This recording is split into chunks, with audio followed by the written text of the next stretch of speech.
Olá, Shalom, seja bem-vindo a mais uma aula. Você que se inscreveu aí no nosso canal para acessar a oficina, né, de escatologia bíblica. Essa é a terceira aula. Nós vamos estudar nessa terceira aula sobre os métodos de interpretação, as escolas de interpretação de literatura apocalíptica, do Apocalipse, ok? Eu sou o professor Luiz Flávio Curvelo. Vem comigo nesse estudo, nessa viagem. Muito bem.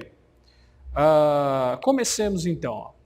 As diferenças básicas entre a escola pré-milenarista e a amilenarista, e entre os defensores do arrebatamento pré-tribulacionista e os do pós-tribulacionista, são hermenêuticas, ok?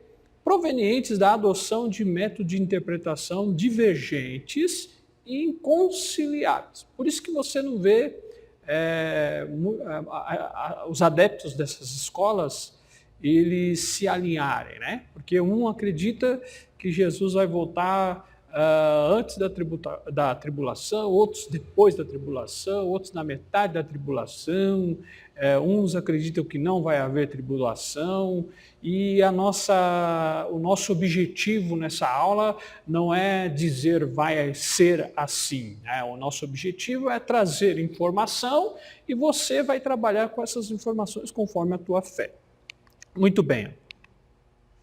Nessa aula estaremos conhecendo alguns métodos de estudo da literatura apocalíptica que nos ensinarão como devemos tomar cuidado quando o assunto se trata sobre escatologia, ok? Para a gente não poder, não cair no erro de sair fazendo interpretação, dando data da volta de Jesus e outras coisas mais que ocorreram na história da humanidade e inclusive causaram até morte e suicídio. Não esqueça de anotar todas as informações.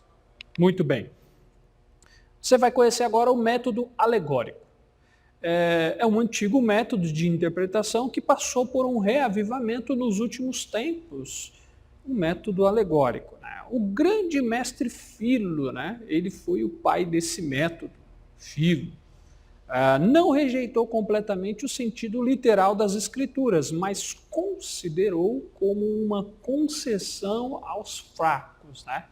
Então, no seu preconceito, ele fez essa abordagem dizendo que interpretar a Bíblia de forma literal é coisa de fraco, né? Daí você percebe como no início do cristianismo o fundamentalismo dos religiosos era bem mais exacerbado, né, a ponto de eles fazerem esse tipo de colocação. Aí você tem aqui, Clemente de Alexandria, que viveu entre 150 e 215 depois de Cristo. Ele foi o primeiro a aplicar o método alegórico à interpretação do Novo Testamento, assim como a do Antigo Testamento. Para ele, o sentido literal só poderia fornecer uma fé elementar, enquanto o sentido alegórico conduzia a um conhecimento real, né? Isso é um anacronismo, ok? Eu rejeitar toda a literatura do Antigo Testamento, toda a história, toda a arqueologia, e achar que a minha interpretação alegórica é a resposta para tudo, né? Então, daí nós percebemos o equívoco, né? Orígenes, que viveu de 185 a 253, superou seu mestre Clemente em erudição e influência. Foi o maior teólogo de seu tempo, mas seu método permanente está mais na sua obra de crítica textual do que na interpretação bíblica. Então ele ficou mais conhecido na questão da crítica textual. A definição do método alegórico. Então nós temos dois especialistas aí, Angus e Green, definem a alegoria da seguinte forma: qualquer declaração de supostos fatos que aceita a interpretação literal e, no entanto, requer ou simplesmente admite interpretação moral ou figural, é chamada alegoria, ok? E para a narrativa ou para a história, o que as figuras de linguagem são para as palavras simples, adicionando ao sentido literal dos termos empregados um sentido moral ou espiritual. Às vezes a alegoria é pura, ou seja, sem referência direta à sua aplicação, como na história do filho pródigo. Às vezes ela é misturada, ela é mista, como no Salmo 80, em que simplesmente se insinua no versículo 17 que os judeus são povo que a videira tem por objetivo representar. Então, os escritores do Antigo Testamento usavam muito alegoria, né? Ah, Israel é a videira, Israel é a figueira. Então, entender quando num determinado contexto a palavra ela é alegórica, isso é muito importante para entender a Bíblia. Mas rejeitar a história, rejeitar a existência de povos e suas alianças, simplesmente com a minha interpretação e tomar lugar do que já aconteceu, isso é um inequívoco, né? Isso é um equívoco, isso é algo errado, ok? Então, esse método foi um método muito prejudicial para o cristianismo. O método alegórico pode ser definido como o método de interpretar um texto literário considerando o sentido literal veículo para um sentido secundário, mais espiritual e mais profundo nesse método. O significado histórico é negado ou desprezado, né? Como, por exemplo, que Israel é o povo de Deus, é rejeitado. E a tônica recai inteiramente no sentido secundário, de modo que as palavras ou os acontecimentos primeiros têm pouco ou nenhum significado. De acordo com esse método, o sentido literal e histórico das escrituras é completamente desprezado. E cada palavra e acontecimento é transformado em alegoria de algum tempo. Já para escapar de dificuldades teológicas, já para sustentar certas crenças religiosas estranhas. Então veja que esse método ele leva à criação de interpretações perigosas, tá? Crenças religiosas estranhas. Então esse método ele não é um método muito bom para o estudo das escrituras, para o estudo da história, porque nega, né? Parece que o propósito do método alegórico não é interpretar as escrituras, mas perverter o verdadeiro sentido delas, embora sob o pretexto de buscar um sentido mais profundo ou mais espiritual, né? E é bem verdade que a igreja, o cristianismo, em algumas das suas vertentes, se pautou em cima desses métodos, em cima dessas interpretações e cometeu absurdos, né? Só basta você investigar, né? O cristianismo cometeu absurdos pautados em cima desse método. Os perigos do método alegórico. O método alegórico é repleto de perigos que o tornam inaceitável ao intérprete da Bíblia. Primeiro, o primeiro grande perigo do método alegórico é que ele não interpreta as escrituras. Percebe-se que o seu uso recai em desprezar o significado comum das palavras e dar asas a todo tipo de especulação fantasiosa. Ele não extrai o sentido legítimo da linguagem de um autor, mas insere nele todo tipo de extravagância ou fantasia que um intérprete possa desejar. Como sistema, portanto, ele se coloca além de todos os princípios e leis bem definidas. Então é um embuste esse método. Olha lá. Segundo, a citação anterior deixa prever também um segundo grande perigo no método alegórico. A autoridade básica da interpretação deixa de ser a Bíblia e passa a ser a mente do intérprete, né? Ou filósofo. A interpretação pode então ser distorcida pelas posições doutrinárias do intérprete, pela autoridade da igreja a que ele pertence por seu ambiente social e por sua formação ou por uma enormidade de fatores. Ok? Então, esse método, ele é um método subjetivo que não respeita a mente de quem escreveu o livro. O uso da alegoria no Novo Testamento. Para justificar o uso do método alegórico, frequentemente se argumenta que o povo do Novo Testamento o emprega, que eles usavam. Por isso, só pode tratar-se de um método justificável de interpretação. Em primeiro lugar, faz-se referência a Gálatas capítulo 4, versículo 21 ao 31, em que o próprio Paulo teria usado o método alegórico. Quanto a esse suposto emprego da alegoria, um especialista em Bíblia, chamado Farrar, observa o seguinte: alegoria que de alguma forma se assemelha às de Filo ou às dos pais da igreja ou a dos escolásticos. Só consigo encontrar uma no Novo Testamento. Então, toda essa gama de alegoria que foi criada por Filo, pela escola escolástica, pelos pais da igreja, só existe uma representação em todo o Novo Testamento, que seria de Gálatas, capítulo 21 ao 31. Tá? Então, o Novo Testamento ele não é uma literatura alegórica. Muito bem. Ela pode ter sido usada por Paulo como simples argumento ad hominem. Não é de maneira alguma essencial ao argumento. Não tem uma partícula de força demonstrativa e, além de tudo, deixa intocada a história real.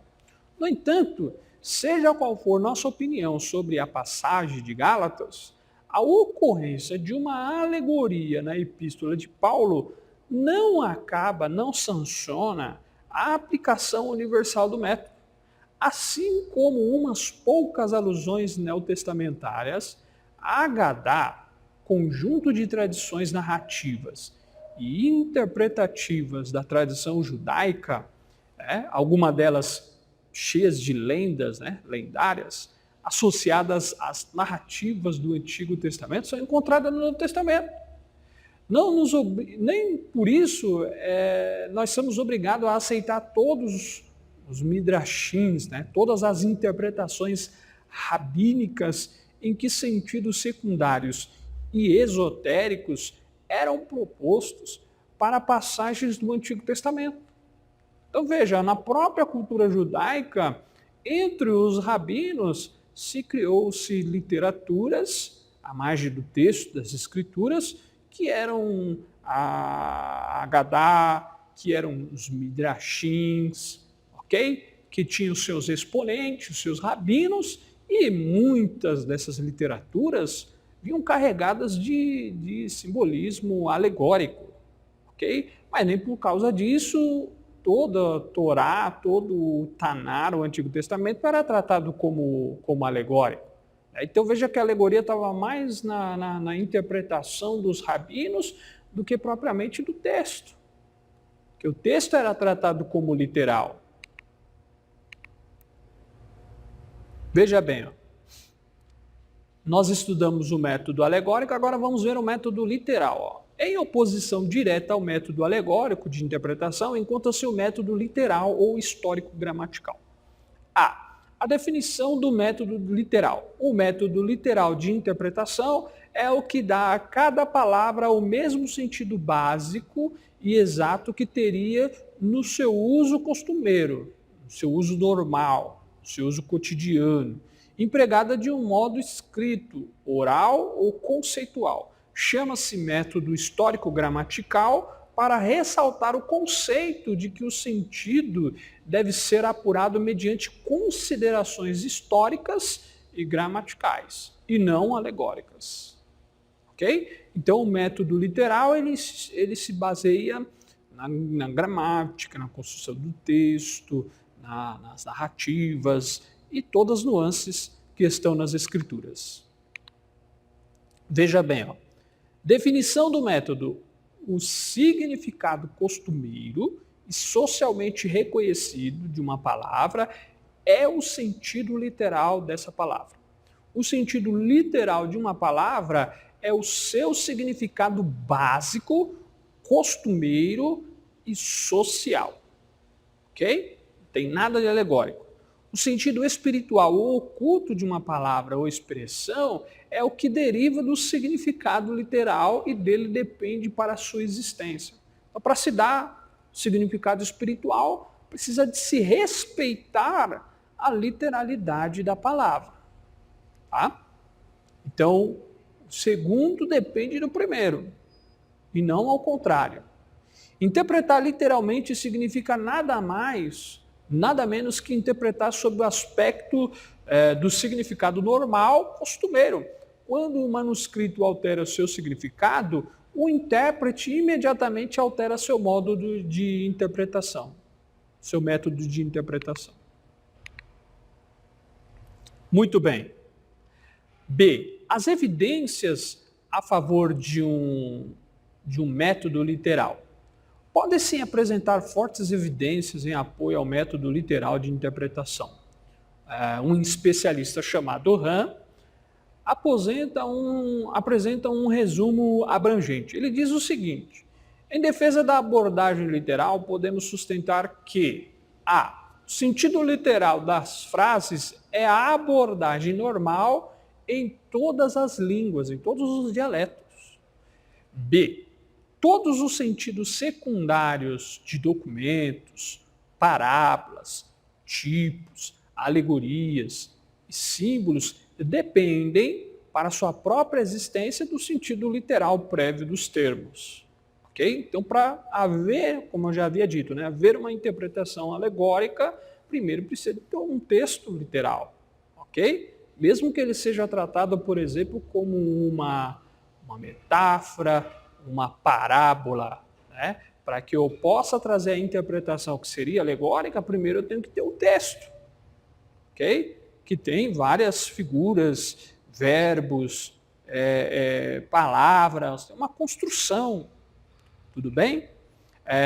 Aí vem a parte C. A maior parte da Bíblia tem sentido satisfatório se interpretada literalmente. D. A abordagem literalista não elimina cegamente as figuras de linguagem. Isso é verdade. Como, por exemplo, os símbolos, as alegorias e os tipos. No entanto, se a natureza das frases assim exigir, ela se presta prontamente ao segundo sentido. E. Esse método é o único freio sadio e seguro para a imaginação do homem. Porque você viu lá, no início do cristianismo, os filósofos gregos ali, do mundo antigo, do Império Romano, que através das suas interpretações deram margem aí a muitas injustiças em nome de Deus. Muito bem, F. Esse método é o único que se coaduna, que se une com a natureza da inspiração das Escrituras. A inspiração completa das Escrituras ensina que o Espírito Santo guiou homens à verdade e os afastou do erro. Nesse processo, o Espírito de Deus usou a linguagem e as unidades de linguagem como sentido, não como som. São palavras e pensamentos. O pensamento é o fio que une as palavras. Portanto, nessa própria exegese, precisa começar com um estudo de palavras e de gramática, os dois elementos fundamentais de toda a linguagem significativa. Tudo bem? Você imagina se as pessoas saíssem por aí falando palavras que alguém entenda como literal, porém a pessoa está usando de uma alegoria, de um simbolismo. Ia virar uma confusão que só, Então, quando Jesus dizia, eu sou a porta, é lógico que as pessoas entendiam que ele estava falando que era um caminho, uma passagem, mas não que literalmente Jesus fosse um pedaço de madeira com maçaneta, com chave, com miolo e com chave. Não é isso. Ok? Então, se eu sair falando com alguém na rua, olha, eu sou a porta, a pessoa vai achar que eu sou louco. Ok? Mas se eu estiver falando com alguém do ciclo religioso e disser, olha, eu sou a porta, pode ser que a pessoa entenda que eu estou me expressando que eu sou um caminho. Estou dando aí um exemplo. Okay? Então, no ciclo religioso, dependendo da linguagem que você usa, você é entendido. No ciclo acadêmico, tem uma outra linguagem. No ciclo de polícia, tem uma outra linguagem. Muito bem, olha lá. Vamos dar continuidade aqui. Ó. Visto que Deus concedeu sua palavra como revelação ao homem, teria de esperar que sua revelação fosse dada de forma tão exata e específica que seus pensamentos pudessem ser comunicados e entendidos corretamente quando interpretados segundo as leis da linguagem e da gramática. Tomada como evidência, essa pressuposição favorece a interpretação literal, pois o método alegórico de interpretação turvaria, mancharia o sentido da mensagem entregue por Deus ao homem. O fato de que as escrituras continuamente remetem para interpretações literais e o que foi anteriormente escrito serve de prova adicional quanto ao método a ser empregado para interpretar a palavra. Ok? Então, o nosso Deus, ele é sábio, ele daria uma linguagem, um símbolo de linguagem que o ser humano entenderia, ok? Não para ficar, não é um segredo, não tem um mistério, não tem um ocultismo nas escrituras, não tem nada, é uma linguagem simples, uma linguagem clara. Veja bem, ó. Talvez uma das evidências mais fortes a favor do método literal seja o uso que o Novo Testamento faz do Antigo Testamento. Quando o Antigo Testamento é usado no Novo, só o é em sentido literal e não alegórico. Basta estudar as profecias que foram cumpridas na primeira vinda de Cristo, em sua vida, em seu ministério e em sua morte, para comprovar esse fato. Nenhuma profecia sequer, dentre as quais se cumpriram plenamente, foi cumprida de outro modo que não o literal para a mente do escritor.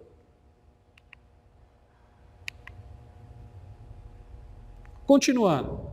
Embora possa ser citada uma profecia no Antigo Testamento como prova de que certo acontecimento cumpre de modo parcial uma profecia, como em Mateus capítulo 2, versículo 17 e 18, ou para mostrar que um acontecimento está em harmonia com o plano pré-estabelecido de Deus, como o Concílio de Atos capítulo 15, isso não torna necessário um cumprimento não literal, nem nega um cumprimento completo no futuro, pois tais aplicações da profecia não exaurem o seu cumprimento.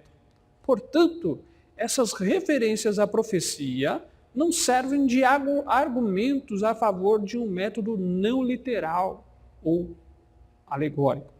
Com base nessas considerações, podemos concluir que há evidências de apoio à validade do método literal de interpretação. Outras evidências a favor do método literal serão apresentadas no estudo a seguir sobre a história da interpretação. Muito bem. As vantagens do método literal.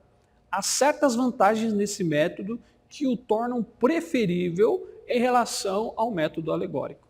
O especialista Ham, que nós já vimos aí atrás, resume algumas dessas vantagens. A. Baseia a interpretação em fatos. Procura estabelecer-se sobre dados objetivos, gramática, lógica, etimologia das palavras, história do texto, história do povo, geografia, arqueologia, teologia, ok? B. Exerce sobre a interpretação um controle semelhante ao que a experiência exerce sobre o método científico.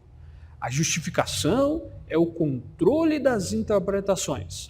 Qualquer coisa que não se conforme aos cânones do método literal, cultural, crítico, deve ser rejeitado ou visto com um certo grau de suspeita. Tudo bem? Então nós estamos vendo aí algumas vantagens desse método. Além disso, esse método oferece a única fiscalização fidedigna para a constante ameaça de aplicar uma interpretação de duplo sentido à Bíblia, às Escrituras. Aí temos C. Tem obtido o maior sucesso na exposição da palavra de Deus. A exegese não começou a sério até a igreja já ter mais de 1,5 milênio de idade. Olha, 1.500 anos. Com o literalismo de Lutero e de Calvino, a luz da Escritura literalmente se acendeu. Esse é o aclamado método da alta tradição escolástica do protestantismo conservador. É o método de Bruce, Lightfoot, Zahn, A.T. Robertson, Ellicott, Martin, Kremen, Terry, Farrar, Lange, Green, e tantos outros teólogos e acadêmicos que passaram pela história e deixaram o seu legado. Para citar apenas alguns exegetas típicos. Você tem uma lista enorme de contribuintes. Veja bem, além dessas vantagens, podemos acrescentar que nos fornece uma autoridade básica por meio da qual interpretações individuais podem ser postas à prova. O método alegórico, que depende da abordagem racionalista do intérprete ou da conformidade a um sistema teológico predeterminado, deixa-nos sem uma verificação autorizada por base. No método literal, uma passagem da Escritura pode ser comparada a outra, pois como palavra de Deus, tem autoridade e é o padrão pelo qual toda a verdade deve ser testada. Com respeito a isso, podemos observar que o método nos livra tanto da razão quanto do misticismo como requisito para a interpretação do texto. Não é necessário depender de treinamento ou de capacidade intelectual, nem do desenvolvimento de percepção mística religiosa, e sim da compreensão do que está escrito em sentido comumente aceito. Somente sob esse fundamento, o leitor médio pode compreender e interpretar as Escrituras por si mesmo. O método literal e a linguagem figurada. Todos reconhecem que a Bíblia está repleta de linguagem figurada.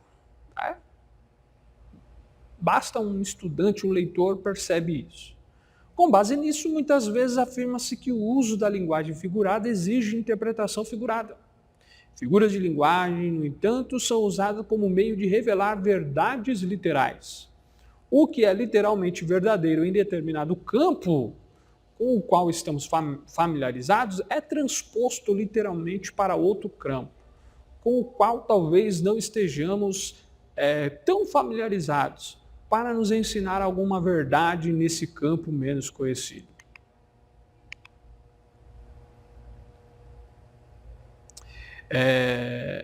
Algumas objeções ao método literal, Não é que é o perfeito, não tem erro. Vamos ver a ela. Então nós temos um especialista, Alice, que aponta 3 objeções ao método literal de interpretação. Primeiro, a linguagem da Bíblia muitas das vezes contém figuras de linguagem. É o caso, sobretudo, da poesia. Na poesia dos Salmos, o estilo elevado da profecia e mesmo na simples narrativa histórica, surgem figuras de linguagem que obviamente não tinham o propósito de ser entendida literalmente, e não podem o sê-lo. Então, a escola literal não pode tratar toda a Bíblia como literal, ok? Dependendo do texto, dependendo do gênero literário, a palavra é simbólica, e aí cabe ao estudante, cabe ao exegeta conhecer a gramática do povo, a cultura do povo, as literaturas daquele povo, para poder conhecer e entender determinado texto. Aí vemos a segunda objeção. O grande tema da Bíblia é Deus e seus atos redentores para a humanidade. Deus é espírito. Os ensinos mais preciosos da Bíblia são espirituais. E essas realidades espirituais e celestiais são muitas vezes apresentadas sob a forma de objetos terrenos e relacionamentos humanos. Tá? Então tem que tomar cuidado. Ó. 3. O fato de que o Antigo Testamento é ao mesmo tempo preliminar e preparatório ao Novo Testamento é tão óbvio que dispensa prova. Ok? Então o Antigo Testamento ele vem antes do Novo. Ok? Foi a base para que o Novo nascesse. Ao remeter os crentes de Coríntios, a título de advertência aos acontecimentos do Êxodo, o apóstolo Paulo declarou que aquelas coisas lhes haviam sobrevindo como exemplos, como tipos, isto é, prefiguravam coisas que viriam. Isto confere a muito do que está no Antigo Testamento, como significância e importância especiais. Tal interpretação reconhece, à luz do cumprimento do Novo Testamento, um sentido mais profundo e muito mais maravilhoso nas palavras de muitas passagens do Antigo Testamento do que aquele que, tomadas em seus antecedentes veterotestamentários, do Antigo Testamento, elas parecem possuir. Okay? Então tem muita palavra lá no Antigo Testamento que foi usada até no Novo Testamento, como um tipo, do que seria representado no Novo Testamento. E isso quem fez, essa tipologia, foi o autor do Novo Testamento. Ok? Mas não quer dizer que o Antigo Testamento, o texto, fosse escrito de forma alegórica. Veja que é o autor que dá esse sentido. E aí o exegeta precisa de entender isso. Veja bem. Em resposta ao primeiro desses argumentos, é necessário reconhecer o uso bíblico das figuras de linguagem. Como se ressaltou previamente, as figuras de linguagem podem ser usadas para ensinar verdades literais de maneiras mais vibrantes que as palavras corriqueiras, mas nem por isso exigem interpretação alegórica. Com respeito ao segundo argumento, embora se reconheça que Deus é um ser espiritual, a única maneira pela qual ele poderia revelar a verdade de um reino no qual ainda não entramos seria traçando um paralelo entre esse reino e o reino em que agora vivemos aqui na Terra. Por meio da transferência de algo que é literalmente verdadeiro no reino conhecido para o reino desconhecido. Este nos será revelado. Então nós esperamos, mas nós vivemos em um reino aqui na Terra. Então não vivemos de fantasia, vivemos uma vida literal, ok? E esperamos com ciência e esperança de que o reino do porvir irá se manifestar e viveremos nesse reino. Veja bem, o fato de Deus ser espiritual não exige interpretação alegórica e é preciso distinguir entre o que é espiritual e o que é espiritualizado. Por fim, com respeito à terceira objeção, embora se reconheça que o Antigo Testamento é preditivo e que o Novo Testamento se desenvolve do Antigo, a plenitude não é revelada no Novo por meio da alegorização do que é tipificado do Antigo. É revelada, isto sim, pelo cumprimento literal e pelo desenvolvimento da verdade literal dos tipos. Estes podem ensinar verdade literal. E o uso de tipos no Antigo Testamento não serve de apoio para o método alegórico de interpretação. Observemos o propósito. Os espiritualistas parecem pensar que, pelo fato de a revelação ter vindo gradativamente, quanto mais recente forem a profecia ou o assunto revelado, mais valiosos são. A revelação gradativa não tem nenhuma força na determinação do método de interpretação. Além do mais, uma interpretação correta de 2 Coríntios capítulo 3, versículo 6, não afeta em nada nossa posição. Quando Paulo diz, a letra mata, mas o Espírito vivifica, não está autorizando a interpretação espiritualizante das Escrituras. Se o literal mata, como é que Deus nos dá sua mensagem em tal forma? Se o texto é literal e ele mata, por que Deus deu um texto que vai matar-nos? Ok? O sentido pretendido pelo apóstolo, evidentemente, é que a mera aceitação da letra, sem a obra do Espírito Santo a ela relacionada, conduz à morte espiritual. Tudo bem? Aí você tem a palavra logos em gregos, né? Aí vem aí, o método das formas. Vamos chegando ao final do vídeo. Nesse método, o leitor aprende a delimitar o texto a ser trabalhado, a exegese, separando e apontando o contexto em seu início, meio e fim. Meio parecido com uma pregação. O que nas academias é chamada de perícope. Depois o leitor pesquisa sobre o gênero literário da perícope. Depois o leitor passa a verificar o contexto histórico e social do texto. Então ele vai fazendo perguntas. Quando o texto foi escrito? Quem o escreveu? Quem eram os destinatários? Qual a religião e cultura do povo destinatário? Qual a teologia de quem escreveu? Quais as vozes estão no texto? Quantas perícopes tem dentro de uma perícope? Quantos gêneros literários existem dentro dessa perícope? Qual a teologia do escritor? Então esse é o método das formas. Ok? O método das formas é um desdobramento do método histórico crítico e método histórico social muito utilizados por teólogos no mundo.